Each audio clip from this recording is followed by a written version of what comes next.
penulis menyebutkan bahwa kesemua hujjah argumen Asy'ariyah dalam menolak ayat-ayat sifat itu berputar pada 3 titik saja. Berputar pada 3 titik. Yang pertama adalah hujjatul a'rad. Ya, hujjah al-a'rad, dalil al-a'rad. Apa itu al-a'rad? Al-a'rad ini adalah semacam sifat yang ada pada suatu benda, ya, atau penampakan, ya. Sifat itu, ya, kalau ada dalam benda, misalnya benda itu dia mempunyai warna, ya. Kalau dia dalam benda hidup seperti makhluk misalnya manusia, itu bisa berarti pergerakan, ya, diam dan bergerak dan lain sebagainya. Hal-hal yang menempel pada benda itu disebut a'rad. Dalil akal ini tentang a'rad ini mereka gunakan sebagai dalil pertama dalam menolak sifat-sifat Allah Subhanahu wa taala, dalam menolak ayat-ayat sifat Allah Subhanahu wa taala.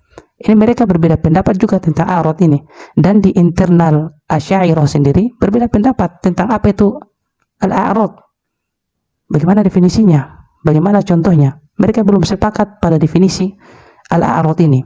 Yang kemudian dengan dalil al-a'rad ini mereka mengatakan bahwa Allah Subhanahu wa taala tidak mungkin bergerak.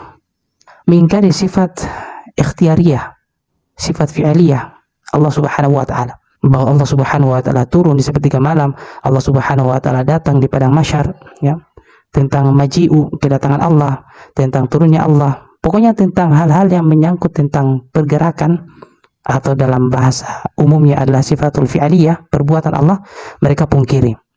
Karena berbuat, bergerak dan sejenisnya adalah a'rad menurut mereka. Itu ciri makhluk. Jadi mereka katakan bahwa sesuatu yang mempunyai ciri-ciri a'rad, yang tidak terlepas dari ciri-ciri a'rad atau bersama dengan ciri-ciri a'rad, maka itu adalah jisim. Itu adalah makhluk. Ini gambaran umumnya. Nanti kita akan rincikan dalam tafsil. Kemudian yang kedua, dalil mereka menolak sifat-sifat Allah Subhanahu wa taala adalah dalil tarkibu wa tajsim. Apa itu tarkib? Tarkib itu adalah susunan-susunan, komposisi-komposisi yang tersusun, ya. Tajsim itu apa? Pembendaan atau penjasadan atau jasad atau makhluk atau sesuatu yang bisa dilihat, ya. Ya, dia juga jasad, benda. Yang mana juga tentang tarkib dan tajsim juga pun para mutakallimin, khususnya para pembesar-pembesar Imam Asy'ariyah juga berbeda pendapat di dalamnya. Hal-hal yang belum paten, yang belum selesai definisinya sesama mereka, kemudian diambil, yang dipakai kemudian untuk menjelaskan kaidah-kaidah ketuhanan, bahwa Tuhan harus bukan jisim, Tuhan harus bebas dari tarkib. Padahal jisim itu apa? Tarkib itu apa? Berbeda pendapat di antara mereka juga. Silang pendapat terjadi. Yang kemudian dengan dalil tajsim dan tarkib ini, mereka menolak sifat-sifat zatiyahnya Allah Subhanahu wa taala. Menolak sifat bahwa Allah mempunyai tangan, mempunyai wajah. Katanya kalau Allah punya tangan, punya wajah, itu tarkib, ya, susunan-susunan yang menghendaki jisim, itu tajsim, ya. Padahal definisi tentang jisim dan tarkib itu juga mereka belum tuntas, masih bertengkar sesama mereka. Lalu kemudian mau dipakai untuk menghukumi orang. Ini keliru, ya. Kemudian dalil yang berikutnya, yang ketiga yang mereka gunakan dalam menolak sifat-sifat Allah adalah hujjatul ikhtisas. Adalah hujjatul ikhtisas, pengkhususan. Ya, yang intinya mereka mengatakan bahwa alam ini ada dengan sifat-sifat pengkhususan. Ya, misalnya air dengan sifatnya mengalir, sifat cair misalnya, api yang panas. Ya, kemudian gunung yang modelnya seperti itu, tinggi dan lain sebagainya, sifat-sifat khusus yang dimiliki oleh suatu benda. Maka mereka katakan sesuatu yang memiliki sifat-sifat khusus tanpa selainnya itu membutuhkan mukhassis, yang mengkhususkan. Siapa yang mengkhususkan itu adalah Allah Subhanahu wa taala. Pokoknya segala sesuatu yang mempunyai sifat tertentu, ukuran tertentu, ya, model tertentu, ini namanya mempunyai ikhtisas, taksis, mempunyai kekhususan. Dan ada yang mengkhususkan mereka dengan sifat khusus seperti itu, yaitu Allah.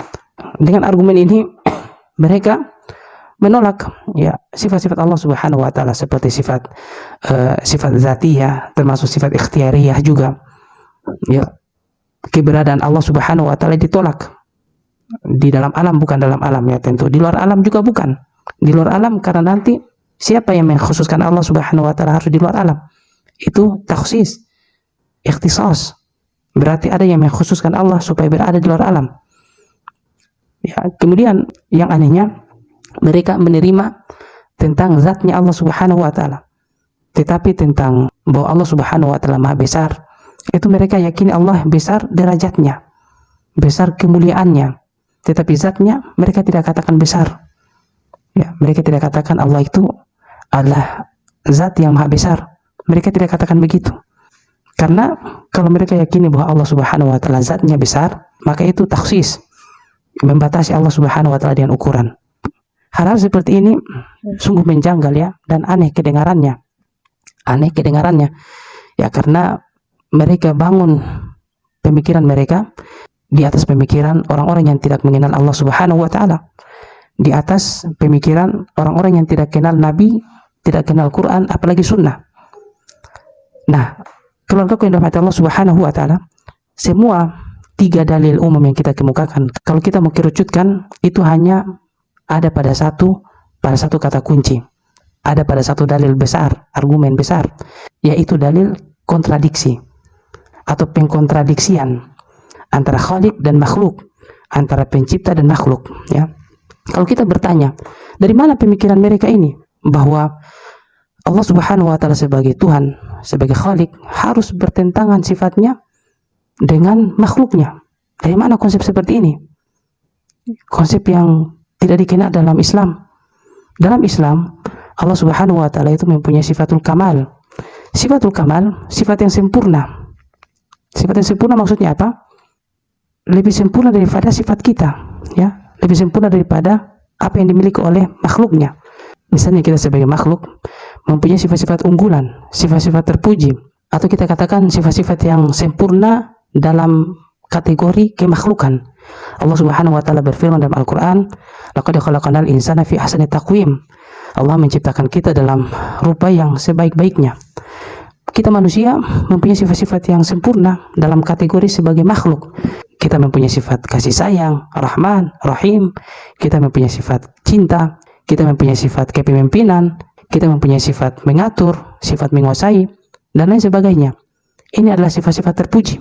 Allah Subhanahu wa taala sebagai pencipta makhluk mempunyai semua itu, tetapi lebih sempurna dan tanpa batas. Sempurna, sifatul kamal. Artinya tidak berselisih dengan sifat manusia. Ini tentang sifat ya, sifat asli ya. Artinya kita manusia mempunyai sifat-sifat yang mulia, yang sempurna dalam kategori kemakhlukan. Allah Subhanahu wa taala juga mempunyai itu dan lebih sempurna daripada kita sebagai makhluk. Abul Qasim Al-Asbahani dalam kitabnya Al-Hujjah itu menjelaskan bahwa perlakuan kita terhadap sifat, begitu pula perlakuan kita terhadap zat. Berkata Imam Al-Asbahani dalam kitabnya Al-Hujjah, "Kama anna dzatahu laysat kadzatil makhluk, fakadzalika sifatuhu laysat kasifatil makhluk." Sebagaimana sifat Allah Subhanahu wa taala tidak seperti sifat makhluk, yaitu dia lebih sempurna, begitu pula dengan zatnya. Artinya Allah Subhanahu wa taala ketika menyatakan Allah Subhanahu wa taala mempunyai tangan, bal yadullahi mabsutatan atau bal yadahu mabsutatan, berarti Allah Subhanahu wa taala mempunyai tangan secara hakikat, secara zat. Akan tetapi sebagaimana kita katakan sifat kasih sayang kita tidak sama dengan Allah, Allah jauh lebih sempurna tanpa batas, begitu pula dengan zatnya. Allah Subhanahu wa taala mempunyai tangan yang hakiki, alladzi yaliqu bi jalalihi, yang sesuai dengan kebesaran Allah dan kemuliaan Allah. Tidak mungkin seperti tangannya kita, tidak mungkin. Begitu pula dengan wajah dan seluruh sifat-sifat zat yang lain. Demikian penjelasan Imam Al-Asbahani dalam kitabnya. Nah, Allah Subhanahu wa taala katakan laisa kamitslihi syai'un wa huwas samiul alim. Allah Subhanahu wa taala katakan laisa kamitslihi syai'un. Allah Subhanahu wa taala tidak seperti sesuatu. Ya, kita tidak boleh berhenti di situ saja. Tetapi ada lanjutan ayatnya, wa huwas samiul alim atau huwas samiul basir. Kama qala Allah taala, ya, sebagaimana ayatnya. Allah Subhanahu wa taala tidak sama seperti sesuatu dan dia Maha melihat dan mengetahui. Ya, Allah Subhanahu wa taala Maha melihat dan Maha mengetahui. Sebagaimana kita manusia juga melihat dan kita mengetahui Allah Subhanahu wa taala juga melihat, mengetahui, tetapi pengetahuan dan penglihatan Allah Subhanahu wa taala jauh lebih sempurna daripada makhluknya. Begitu pula dengan zatnya, begitu pula dengan zatnya.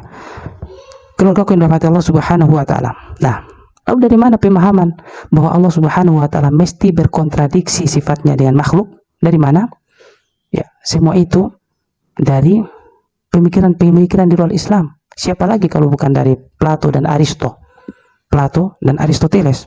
Kalau kita lihat, memang di abad ke-8 itu, pada dinasti Abbasiyah, itu diterjemahkan banyak karya-karya Yunani diterjemahkan di dalam khazanah keilmuan Islam, baik dari kedokteran dan juga dari pemikiran diterjemahkan.